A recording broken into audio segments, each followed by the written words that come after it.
পহেলা বৈশাখে আজকে আমি পান্তা ভাত খাবো, সাথে ইলিশ মাছ না থাকলে কি ভাল লাগে। বাজার ঘুরে আর পেলাম না, তাই বাসায় চলে আসলাম, যা আছে তাই দিয়েই খাবো। রান্নাঘরে দেখি শুকনা মরিচও নাই। পয়লা বৈশাখের প্রথম রাতেই আমি শুকনা মরিচ পুড়িয়ে পেঁয়াজ দিয়ে ভাত পানি মিক্সড করে খেয়েছি। যদিও বা আজকে আমার শাশুড়ি মা গরুর মাংস মুরগির মাংস রান্না করে রেখেছিল। সকাল থেকে শুরু হবে সবার খাওয়া, যেহেতু আমার ইচ্ছা করেছে তাই রাতের বেলায় খেয়ে নিয়েছি।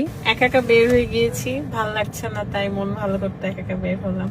কিছুক্ষণ ঘুরে ফিরে আবার চলে যাবো।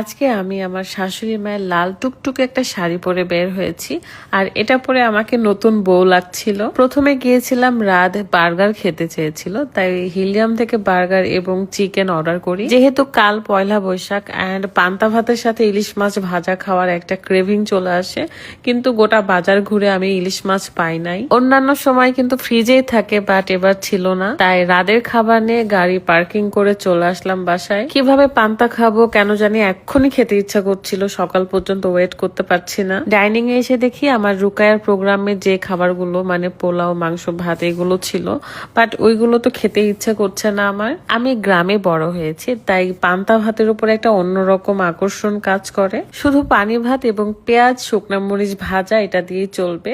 দেখি যে শুকনা মরিচও ছিল না, তবে তলায় দুই একটা ভাঙ্গা চূড়া ছিল, সেটাই পুড়িয়ে নিয়ে যাচ্ছি খাওয়ার জন্য। আমি যখন মরিচগুলো ভাতে রাখতেছিলাম তখন কিন্তু প্রায় রাত 12টা পার হয়েছে, মানে পয়লা বৈশাখ শুরু হয়ে গেছে। বিষয়টা এমন না যে বৈশাখের প্রথম দিন এটা খেতেই হবে, আসলে বাংলা বছরের প্রথম দিন, এ কারণে আমরা সবাই পান্তা ভাত খাই। বাট আমি নর্মাল দিনেতেও খাই, যখন খাবারের রুচি থাকে না তখন আমার এরকম করে শুকনা মরিচ দিয়ে পেঁয়াজ দিয়ে পান্তা ভাত খেতে ভীষণ ভালো লাগে। এখন তো এটা অকেশনালি খুব একটা ফ্যাশনেবল হয়ে গেছে যে পয়লা বৈশাখ আসলেই খেতে হবে। বাই দা ওয়ে, আলু ভর্তা দিয়েও আমার খুব ভালো লাগে। গরুর মাংসের এক পিস নিয়েছি, মুরগির মাংসের এক পিস, পেঁয়াজ মরিচ লবণ দিয়ে ভালো করে মাখিয়ে যখন মুখে নিয়েছি, মনে হচ্ছে আমার মুখের ভেতর কত রকমের অমৃত খাবার যে গেছে।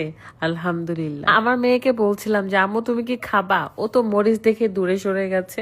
বাপ বেটি একদম একরকম, মরিচ খেতেই চায় না। এদিকে আপনাদের ভাইয়া কিন্তু এসেছিল বাইক ট্যুর থেকে, এন্ড সে অনেক বেশি টায়ার্ড, কোনো মতো চিকেন বার্গার খেয়ে ঘুমায় পড়ছে উপরে, মানে হলো 4তলায় চলে গেছে আর আমি দোতলায় পড়ে আছি। একা একা কি করছি না করছি তাই ভাবলাম আপনাদের সাথে শেয়ার করি।